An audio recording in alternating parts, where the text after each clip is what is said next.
Book वॉक्शिया के इस video में आज हम बात करेंगे बिकमिंग सुपरनैचुरल बुक की समरी के बारे में। इस बुक को लिखा है डॉक्टर जो डिस्पेंजा ने। डॉक्टर जो ने इस बुक में कुछ ऐसी टेक्निक बताई हैं जिनकी मदद से आप अपनी बॉडी और माइंड के बीच के कनेक्शन को और भी स्ट्रॉन्ग कर पाएंगे।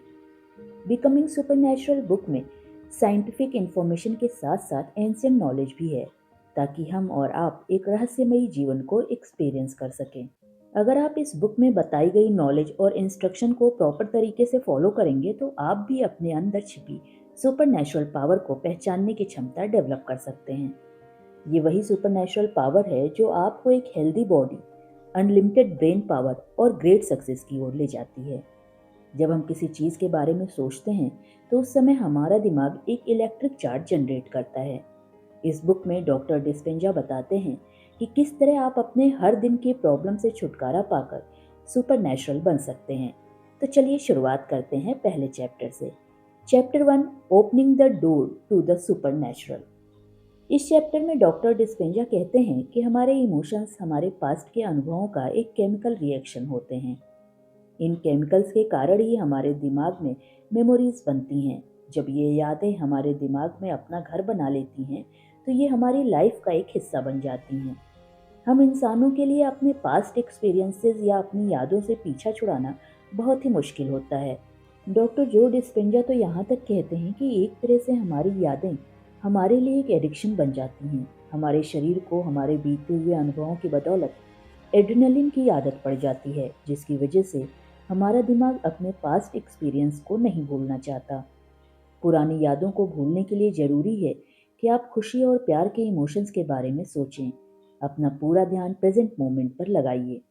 डॉक्टर जो अपने हर मोमेंट में अवेयर रहने और साथ ही अपने पास्ट के बुरे एक्सपीरियंसेस से छुटकारा पाने की तकनीक बताते हैं।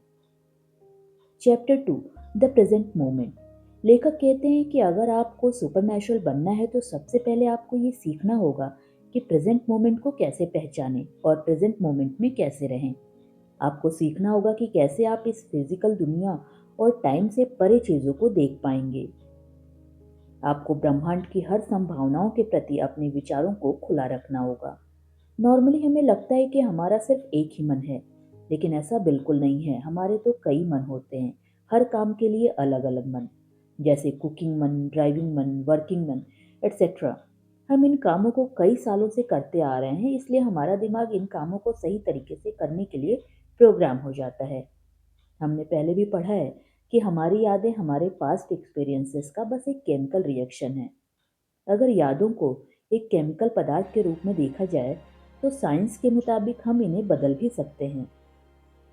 हमारे हर दिन के रूटीन ही कुछ समय बाद हमारे हैबिट्स बन जाते हैं, जो बार बार एक ही काम को रिपीट करने से बनते हैं। जब तक हम अपनी लाइफ में एक ही रूटीन को फॉलो करते रहेंगे, तब तक हम अपनी लाइफ में कोई बड़ा बदलाव नहीं ला सकते। जब हम किसी चीज़ के बारे में सोचते हैं, तब हमारा दिमाग वास्तव में एक इलेक्ट्रिक चार्ज रिलीज करता है। इसके बाद जब हमारी सोच केमिकल रिएक्शन करती है, तब हमारे अंदर फीलिंग्स और इमोशंस जन्म लेते हैं, और ये इमोशंस हमारे चारों तरफ एक मैग्नेटिक फील्ड बनाते हैं। तब हम एनर्जी क्रिएट करते हैं और अपने चारों तरफ एक एनर्जी रेडिएट करते हैं। हम इंसानों के लिए किसी को देखकर ये पता लगाना मुश्किल नहीं है कि वो व्यक्ति अभी खुश है, दुखी है, नाराज है या डिप्रेस्ड है। दरअसल हर इंसान के अंदर से इस तरह की एनर्जी निकल रही होती है जिस तरह से वो सोचता है। लव, हैप्पीनेस और जॉय एक हाई फ्रिक्वेंसी एनर्जी होते हैं, वहीं गुस्सा, नफरत, डर एक लो फ्रिक्वेंसी एनर्जी है। लेखक कहते हैं कि हमें कोशिश करनी चाहिए कि हम ज़्यादा से ज़्यादा हाई फ्रिक्वेंसी एनर्जी को क्रिएट करें, ताकि हम अपने अंदर के नेगेटिव इमोशंस और पास्ट के बुरे एक्सपीरियंसेस को भुला सकें। Chapter 3, tuning in the new potential in the quantum.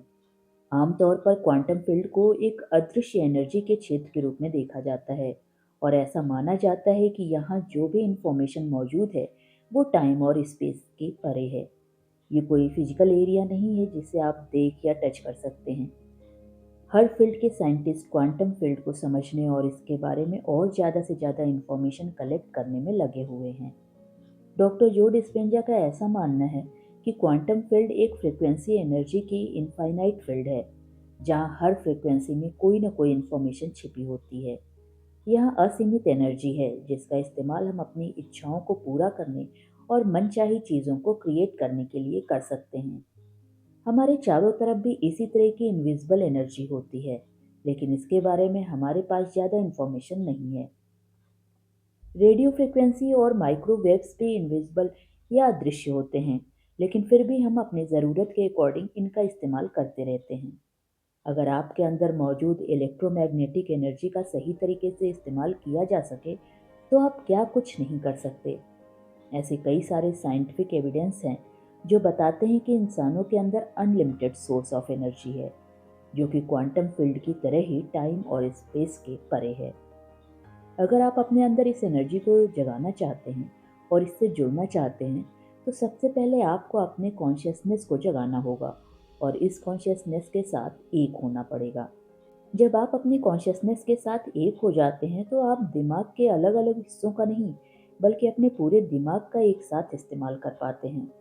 Chapter 4, blessing the energy centres. Author कहते हैं कि हमारी बॉडी में 7 एनर्जी सेंटर्स होते हैं और हर एनर्जी सेंटर का अपना खुद का दिमाग होता है, जिन्हें मिनी ब्रेन भी कहा जाता है। इन एनर्जी सेंटर्स की बदौलत ही हम क्वांटम फील्ड या कॉन्शियसनेस से जुड़ सकते हैं। इन एनर्जी सेंटर से जुड़ने का सबसे अच्छा तरीका है मेडिटेशन। पहले 3 एनर्जी सेंटर्स हमारे सर्वाइवल से संबंधित होते हैं, जिन्हें हम रिप्रोडक्शन, डाइजेशन और एक्सक्रीशन कहते हैं। जब हम चौथे एनर्जी सेंटर यानी हार्ट तक पहुंचते हैं, तब हम सेल्फिश से सेल्फलेस बन जाते हैं। ये चौथा एनर्जी सेंटर ही हमारे ब्रेन और बॉडी को एक दूसरे से कनेक्ट करता है।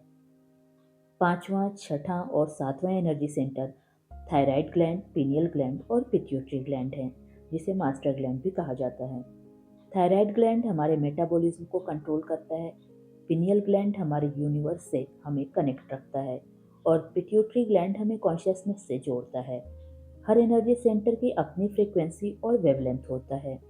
जब हम पास्ट के किसी बुरे एक्सपीरियंस के बारे में सोचते हैं, तो हमारी क्रिएटिविटी पहले 3 एनर्जी सेंटर्स में अटक जाती है। इसलिए हमें सबसे पहले इन एनर्जी सेंटर्स से सारे नेगेटिव इमोशंस और बुरी यादों को निकालना होगा। इन सभी एनर्जी सेंटर को क्लीन करना होगा। अगर आप हर दिन एक ही तरह की लाइफ जी रहे हैं और आपकी लाइफ प्रेडिक्टेबल बन चुकी है, तो इसका मतलब है कि आप अभी तक पहले 3 एनर्जी सेंटर्स में ही अटके हुए हैं। सबसे पहले आपको इन एनर्जी सेंटर्स की सफाई करनी होगी, तभी आप क्वांटम फील्ड तक पहुंच सकते हैं। मेडिटेशन की मदद से हम अपने हर एनर्जी सेंटर की सफाई कर सकते हैं और पहले एनर्जी सेंटर से 7वें एनर्जी सेंटर तक पहुंच सकते हैं। Chapter 5, free conditioning the body to a new mind. Doctor जो हमें एक ब्रीदिंग टेक्निक के बारे में बताते हैं, जो कि मेडिटेशन की शुरुआत करने से पहले की जाती है। सबसे पहले हमें अपनी बॉडी की चारों तरफ मौजूद इलेक्ट्रोमैग्नेटिक फील्ड के बारे में जानना होगा। हमारा शरीर एक मैग्नेट की तरह काम करता है, जहां हमारी रीढ़ की हड्डी का सबसे निचला हिस्सा, जो सैक्रम कहलाता है, उसे साउथ पोल और हमारे सिर का सबसे ऊपरी हिस्सा नॉर्थ पोल की तरह काम करता है। जब हमारा शरीर स्वस्थ होता है, तब एक मैग्नेट की तरह ही हमारे शरीर में एनर्जी फ्लो होती है। ब्रीदिंग एक ऐसा माध्यम है जो एनर्जी के फ्लो को बेहतर करता है, क्योंकि जब हम सही तरीके से ब्रीदिंग करते हैं, तब हमारा सैक्रम सिकुड़ता है और हमारा स्कल फैलता है, जिससे एनर्जी फ्लो शरीर से ऊपरी भाग तक होता है। इस ब्रीदिंग प्रोसेस के लिए सबसे पहले लंबी गहरी सांस लें और अपने पहले 3 एनर्जी सेंटर से जुड़े मसल्स यानी पेल्विक मसल, लोअर एब्डोमिनल और अपर एब्डोमिनल के मसल्स को सिकोड़ें। इसके बाद कुछ देर तक अपनी सांसों को रोक कर रखें और फिर धीरे धीरे बाहर छोड़ें। इस प्रक्रिया को बार बार दोहराने से शरीर के निचले भाग में फंसी हुई एनर्जी हमारे ब्रेन तक पहुंचती है। इस प्रक्रिया का दूसरा हिस्सा है अपने इमोशंस को बेहतर करना। अपने इमोशंस को बेहतर करके हम अपने अंदर मौजूद एनर्जी की फ्रीक्वेंसी को बढ़ा सकते हैं। दरअसल हमारा शरीर इस अंतर को नहीं समझ पाता कि हमारे इमोशंस बाहरी किसी घटना से जुड़े हैं या फिर हमारे अंदर मौजूद किसी गतिविधि से पैदा हो रहे हैं। हमारा शरीर बस उस इमोशन के अकॉर्डिंग काम करता है। इसलिए हमें अपने नेगेटिव इमोशंस को छोड़कर पॉजिटिव इमोशंस को अपनाना चाहिए, जिससे हमारे शरीर में एनर्जी का फ्लो बेहतर हो सके। चैप्टर 6, लिविंग एग्जाम्पल्स का ट्रुथ।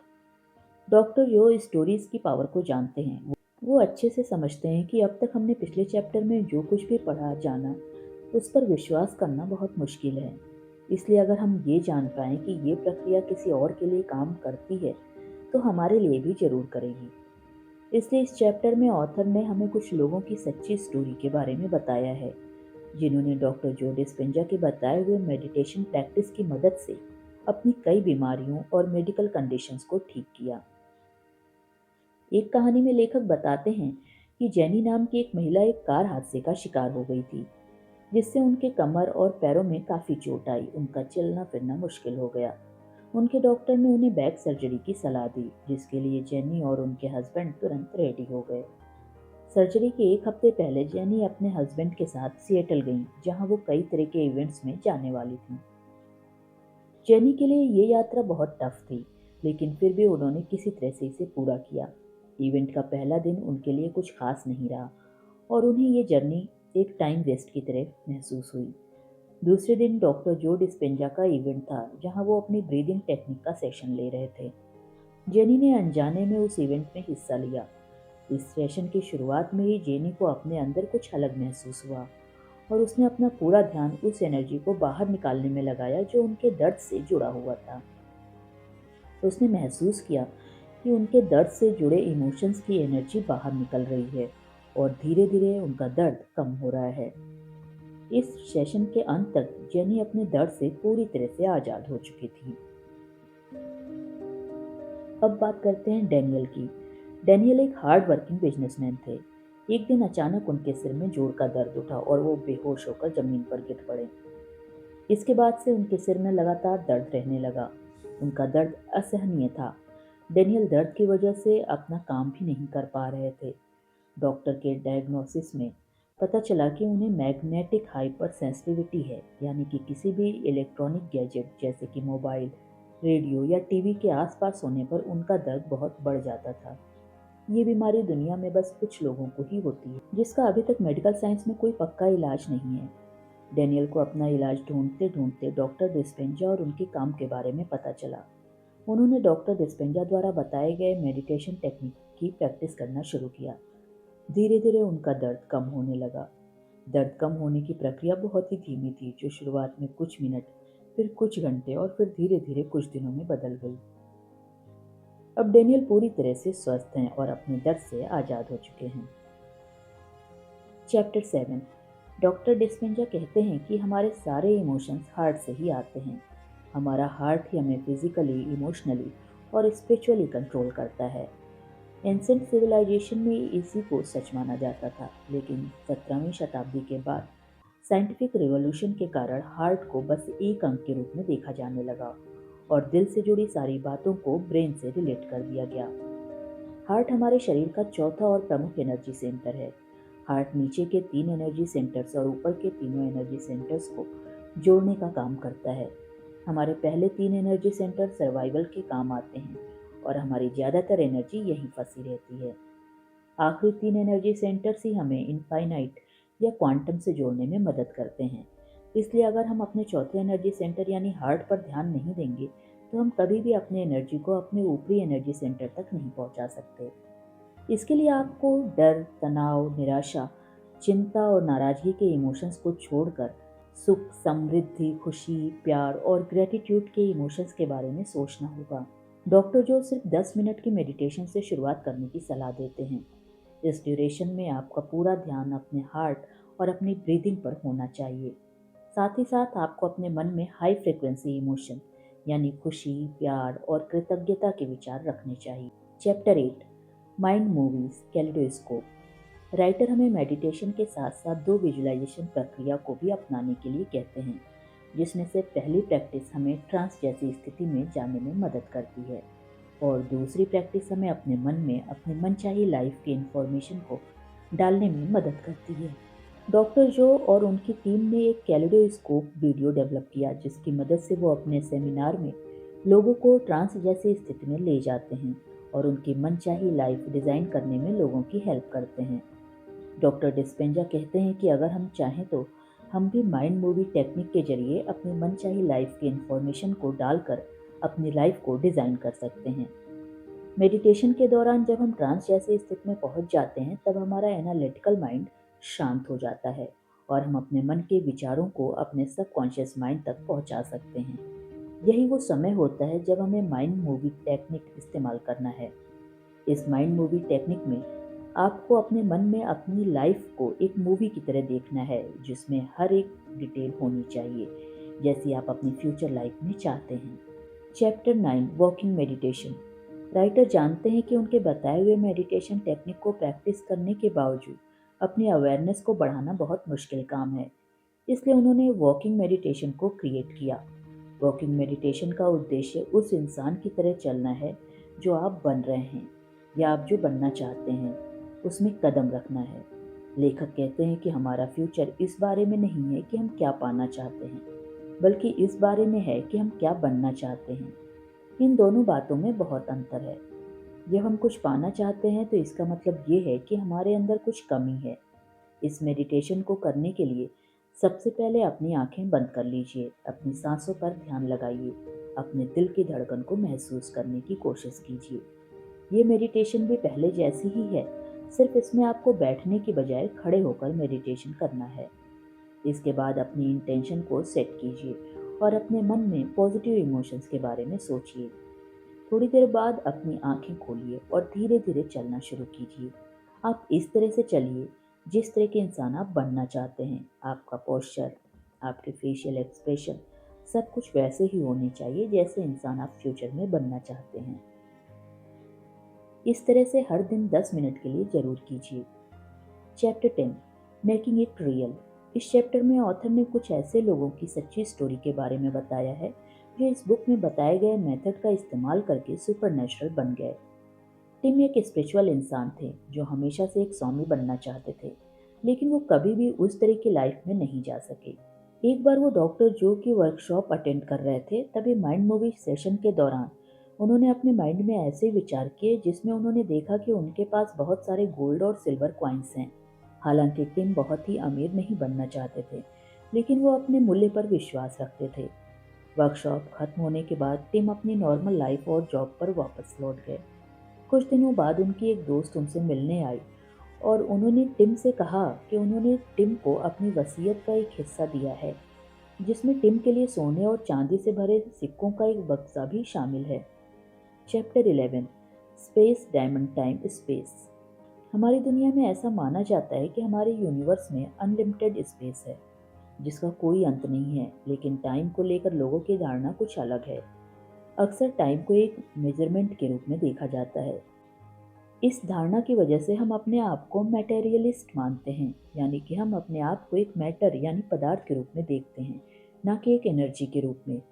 आमतौर पर लोग ऐसा मानते हैं कि यूनिवर्स बिल्कुल खाली है, लेकिन डॉक्टर जो डिस्पेंजा का ऐसा मानना है कि ये यूनिवर्स खाली नहीं है, बल्कि यहाँ ऊर्जा और अनंत संभावनाओं का भंडार है।